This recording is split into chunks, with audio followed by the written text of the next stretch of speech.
الله الرحمن الرحیم. السلام علیکم ورحمت الله وبرکاتو. ما ته ویلی شي ستاسو دعاګانو محتاج محمد داود عابد.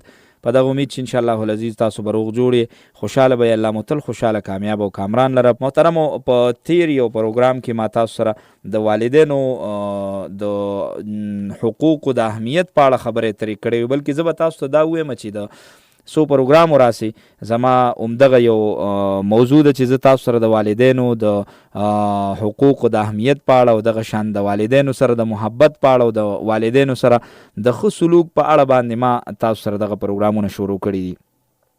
دا نن پروګرام دا هم د هغه زنځیر یو کړی ده انشاءالله العزیز د خپل وس مناسب د شریعت په رڼا کې به تاسو سره د والدینو د حقوقو په اړه د والدینو سره د ښه سلوک په اړه خبرې اترې کوم، بلکې تاسو ته به دا خبره په ډاګه کومه چې هغه خلکه چا چې د خپلو والدینو قدر کړی دی، هغه خلکه چا چې د خپلو والدینو سره محبت کړی دی، هغه خلکه چا چې د خپلو والدینو خدمت کړی و، هغه خلکه د چا نه چې خپل والدین په دغه دنیا کې خوشحاله پاتې شوي دي، نو رب العالمین هغې له څه ورکړي او دغه د رسول الله صلی الله علیه وسلم د احادیثونه به تاسو ته دغه خبره ثابتوم او دغه د خپلو اسلافو بعضې واقعات به هم د نور کله په شان نن د دغه پروګرام اهمه برخه. محترمو، مور او پلار او بیا خصوصي مور یو انسان د هغې سره محبت وساتي، د هغې قدر وکړي، نو رب العالمین هغه له د دنیا او د آخرت دواړه کامیابی ورکوي. په دنیا کې هم هغه ته الله پاک عزت ورکوي، په آخرت کې هم هغه ته الله پاک عزت ورکوي، په جنت کې الله پاک هغه ته یو ډېره اهمه برخه ورکوي. عایشه صدیقه رضی الله تعالی عنها ام المؤمنین فرمایي چې رسول الله صلی الله علیه وسلم یو ورځ ارشاد وفرمایه چې زه جنت ته داخل شوم، مالته د قرآن مجید د تلاوت آواز واورېده چې یو سړی لګیا دی او د قرآن مجید ډېر ښکلې طریقې سره تلاوت کوي. جنت ته لاړم او په جنت کې مې د یو کس د قرآن تلاوت واورېده. ما د فرشتو نه تپوس وکړه چې ای فرشتو دا سړی څوک دی چې دا دومره ښکلې تلاوت کوي؟ وی فرشتو راته ووایي چې دا حارث ابن نعمان رضی الله تعالی عنه دی. پیغمبر دا ستا صحابي دی. نبی علیہ السلام دا خبر ارشاد وفرمایله، صحابه تشریف فرماو چې دا خبرې واورېده نو زړه کې خواهش پیدا شو چې دا معلومه کی چې نبی علیہ السلام جنت ته لاړ او د حارث ابن نعمان د قرآن تلاوت یې واورېدن، دا خو د هغه دپاره یو لوی د فضیلت خبره ده، یو لوی د عظمت خبره ده. دا دومره لوی فضیلت الله پاک د حارث ابن نعمان له په څه بنیاد باندې ورکړي؟ څه داسې عمل کوي چې د هغې په وجه الله پاک هغه ته دومره لوی مقام ورکړي چې رسول الله صلی الله علیه وسلم په جنت کې د قرآن مجید تلاوت واورېده. هغې راغلل او نبی کریم صلی الله علیه وسلم نه پوښتنه وکړه د الله پیغمبره د صحابي حارث ابن نعمان چې دی نو د ده د دې دومره فضیلت څه وجه کیدی شي چې دومره لوی فضیلت الله پاک ورکړ؟ رسول الله صلی الله علیه وسلم ارشاد وفرمایه ای زما صحابو، دا فضیلت دته چې حاصل دی نو دا د مور پلار سره د نیکۍ په وجه باندې حاصل دی. دا فضیلت انسان ته د مور پلار په نیکۍ باندې حاصلیږي. حارث ابن نعمان رضی الله تعالی عنه د خپل مور سره ډیر ښه سلوک کوونکی انسان دی. د خپل مور پلار ډیر زیات قدر کړي، د نه مور پلار خوشحاله دي. دا دومره لوی فضیلت چې الله پاک حارثه ابن نعمان ته ورکړی دی صرف او صرف په دې باندې ورکړي. محترم انسان سوچ وکړي چې نبی علیہ السلام یو سړی په جنت کې وویني نو دا خو معلومه شو چې دا سړی به جنت ته ځي، بیا په جنت کې د قرآن مجید غوندې عظیم الشان کتاب تلاوت کوي، نو دا یو دویم لوی فضیلت دی چې رب العالمین حارث ابن نعمان ته ورکړی دی. وجه صرف همدغه ده چې هغه د خپلو والدینو خدمت کوي. نو کم یو انسان چې د والدینو خدمت کوي نو د هغې دپاره په دنیا کې رسول الله صلی الله علیه وسلم دغه بشارت ورکړی دی چې دا خلکه به جنت ته ځي. هغه خلکه څوک چې د خپلو والدینو خدمت کوي، د هغې سره محبت کوي، د هغې د حقوقو خیال ساتي، د هغې قدر کوي، نو هغې به په جنت کې د پیغمبرانو ملګري وي. په جنت کې به د ټولو نه لوی درجه رب العالمین پیغمبرانو ته ورکوي، ځکه پیغمبران د رب العالمین په ټولو بندګانانو کې د ټولو نه نږدې بندګان دي. نو هغه انسان چې هغه د والدینو خدمت کوي او والدین ته خوشحاله وي، الله پاک به هغې لره د پیغمبرانو سره په جنت کې ملګري کړي. او زه تاسو ته یو عجیبه واقعه بیان کړم. علامه ابن جوزی رحمت الله علیه په خپل کتاب کې لیکلی، یا داسې نور علماء هم د په خپل کتاب کې نقل کړی. یو ځل حضرت موسی علیه السلام د رب العالمین نه سوال وکړ الهی ارینی جلیسی فی الجنه، ای رب العالمین په جنت کې به زما څوک ملګري، په دنیا کې خو یې راته لږ وښیې، لږ راته ښکاره که په دنیا کې چې کوم انسان به زما ملګري، ما ته د جنت ملګري په دنیا کې وښیه. رب العالمین ورته ارشاد وفرمایه چې ای موسی، ای پیغمبره علیهم السلام، اذهب الى بلد کذا، هغه پلانی ښار ته لاړ شه، تجد رجلا قصابا، هلته به ته یو قصاب سړی ومومې، فهو رفیقک فی الجنه، دغه ستا په جنت کې ملګری دی.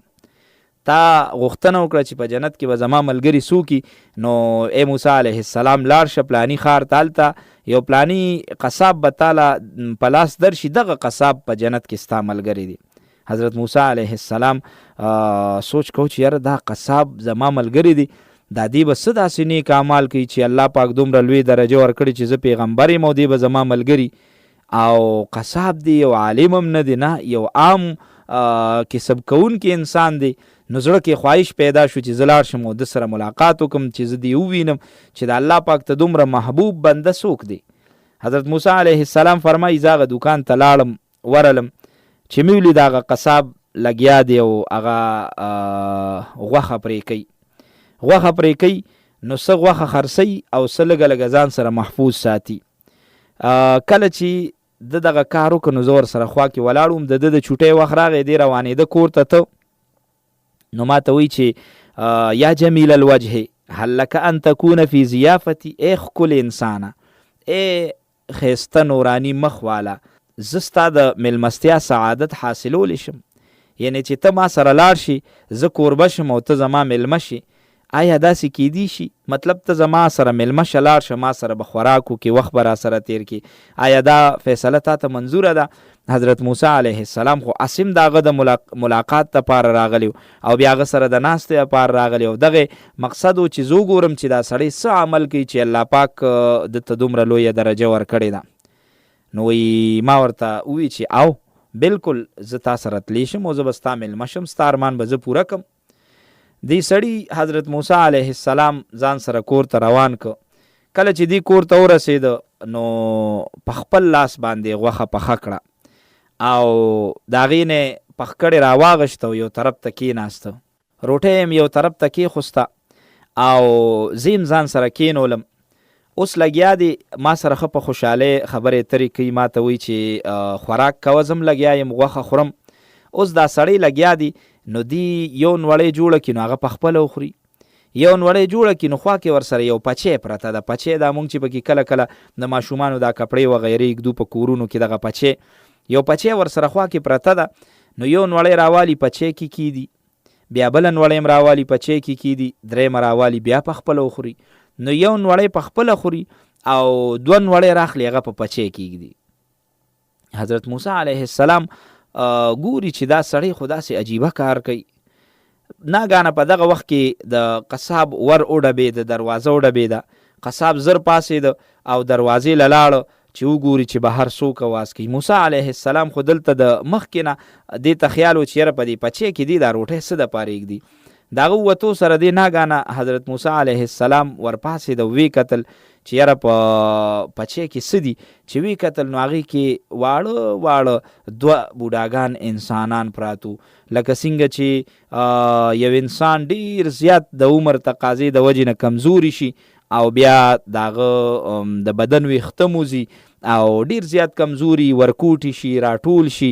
نو دغه شان واړه واړه شوي د ډېر عمر د وجې نه او د ډېر بوډاوالي د وجې نه، په هغه پچې کې دواړه ښه خشته پراته او هغې شونډې خوځولې لګیا و. حضرت موسی علیه السلام وکتل چې دې شونډې خوځېږي او موسی علیه السلام ته ګوري او مسکی شي او بیا د خپلې خولې نه دا کلمات دواړه وباسي چې موږ د حضرت موسی علیه السلام د رسالت گواهی ورکړه، دا خبره وکړه او دا دواړه وفات شو. کله چې دا ځوان د بهر نه واپس کور ته راننوته او د پچې خواله راغی او پچې یې وکته، چې ویې کتل نو مور او پلار یې دواړه وفات شوي. انا لله و انا الیه راجعون وی او بیا یې د حضرت موسی علیه السلام لاس ښکل که، ورته وی انت موسی رسول الله، ته حضرت موسی علیه السلام د الله پیغمبري. حضرت موسی علیه السلام حیران شو چې دته څه پته ولګېده.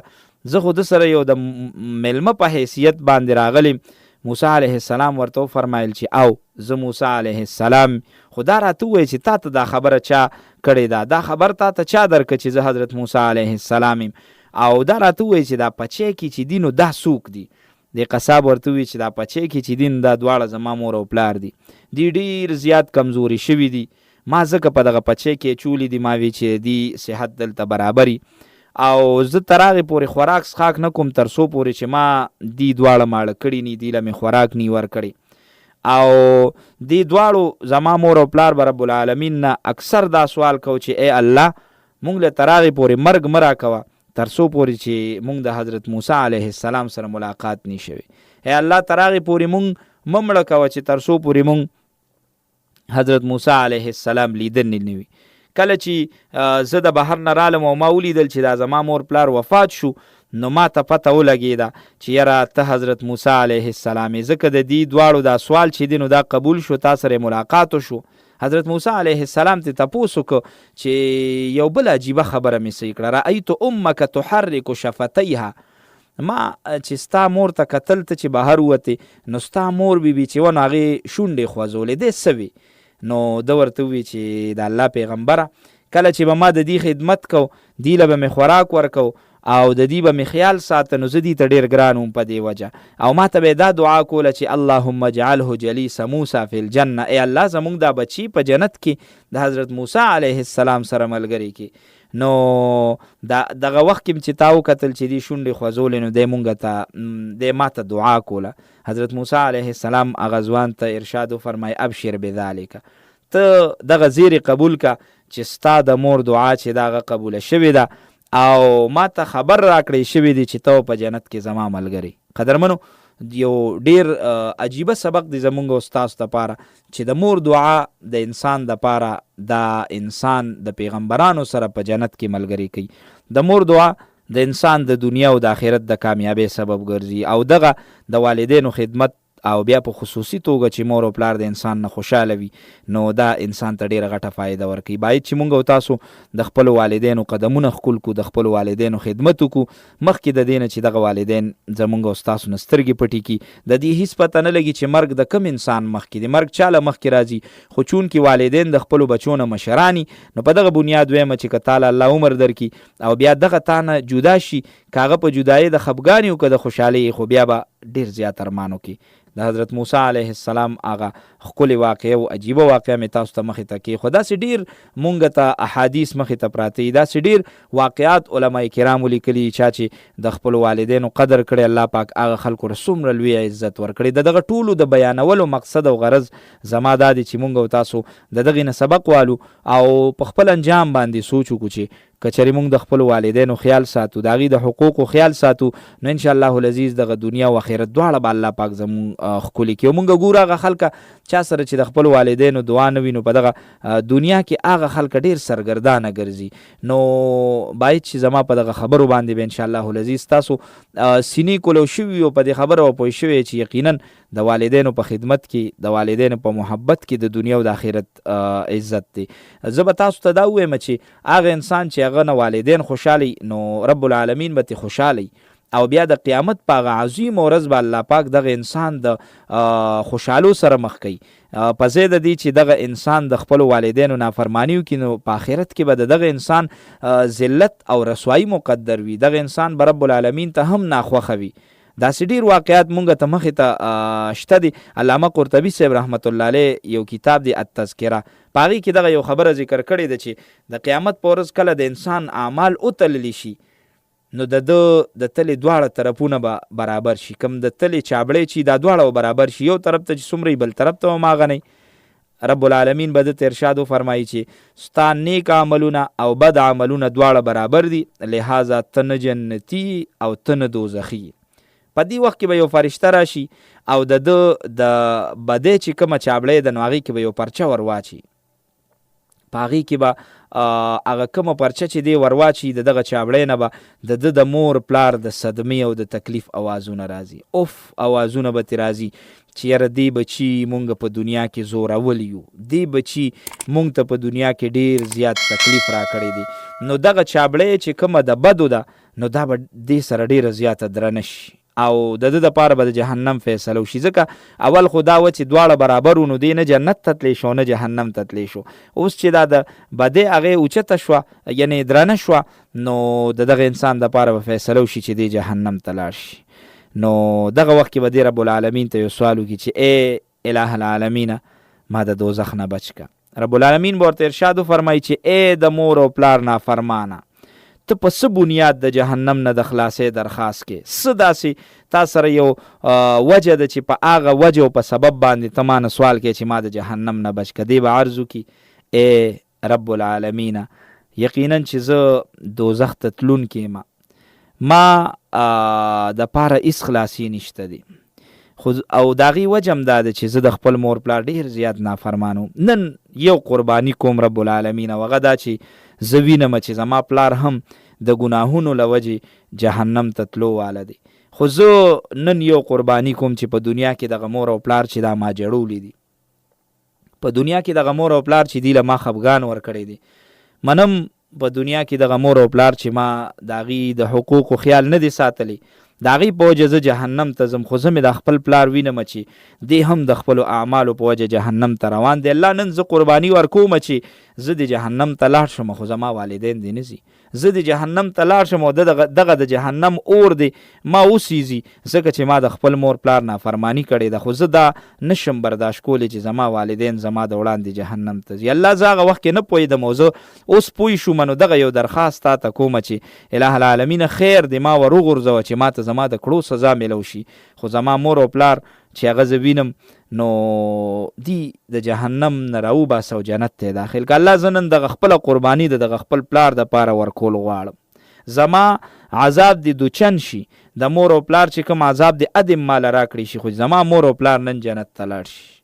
محترمو انسان ته پته ولګي خو چې کله د ده سترګې پټې شي. مور او پلار دا څومره قدرمن شخصیات دي. مور او پلار د انسان په ژوند کې څومره اهم دي. مور او پلار د بچی سره څومره مهنت کوي. د مور او پلار د دغه مهنت نه او د دغه لوی خدماتو نه، د دغه لوی قربانونه چې د بچی سره کړي مونږه ناخبره یو، ځکه مونږ نه کمزوری کیږي. که چېرې انسان دغې ته سوچ وکړو، که چېرې انسان دې ته سوچ وکړي چې شریعت والدین له څومره لوی عزت او قدر ورکړی دی، نو یو انسان به هم ګورې په غلطه لاړ نه شي او د خپلو والدینو نافرماني به وکړي. مونږ خو یا د دغې نه یو خبر او یا را باندې سترګې پټې دي. مونږ به اله د دې مسلو نه خبر شو چې کله زمونږ سترګې په خاورو کې پټې شي. مونږ د دغه دنیا فانی دنیا نه مونږ سترګې پټې کړو نو بیا به مونږ ته پته ولګي. محترمو دغه انسان چې د قیامت په ورځ رب العالمین ته عرض کوي چې اله العالمین زه د خپلو والدینو هغه تکلیف په سر اخلم، ولې اخلي؟ په دنیا کې نافرمانی کړې ده، خو په آخرت کې ورته پته ولګي زما مور او پلار زما دپاره دومره سختې تېرې کړي. نو نن رب العالمین ته درخواست کوي چې اله العالمینه زه د دغه خپل مور او پلار تکلیف په سر اخلم، هغې بچ که د تکلیف نه او ما خیر د جهنم ته ور وغورځوه. د رب العالمین یو عجیبه شان دی محترمو، یو ډېر عجیبه شان دی. دې نه مخکې لیکي چې رب العالمین به په دې خبره باندې د خپل شان مناسب مسکی شي او بخاندي کما یلیق بشانه. څه چې د الله شان دی د خپل شان مناسب به الله پاک وخاندي او مسکی وشي.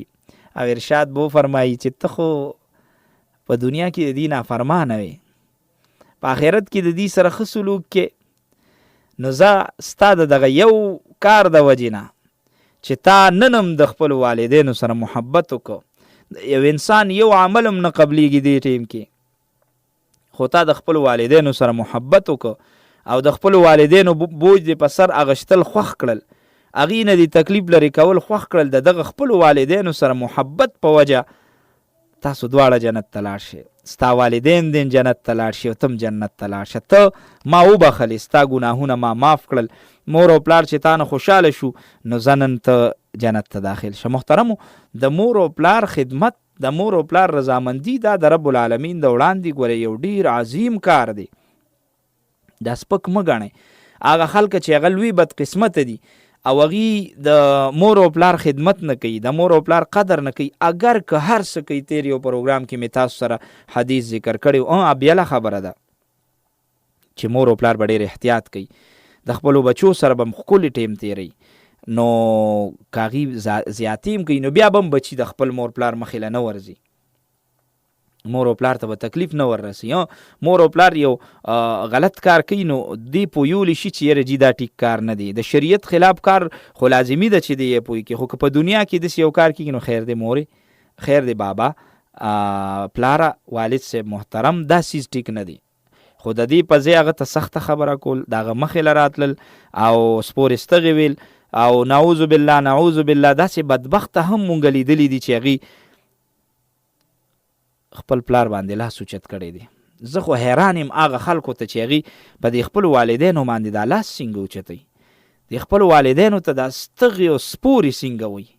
محترمو، ما د پاره کم از کم ډیره د حیران، بلکې زه به دا ویم چې د یو مسلمان د پاره ډیره د حیرانتیا خبره، ځکه زما رب العالمین په ما نه خفه کیږي نو زه به ولې د مور او پلار قدر نه کوم؟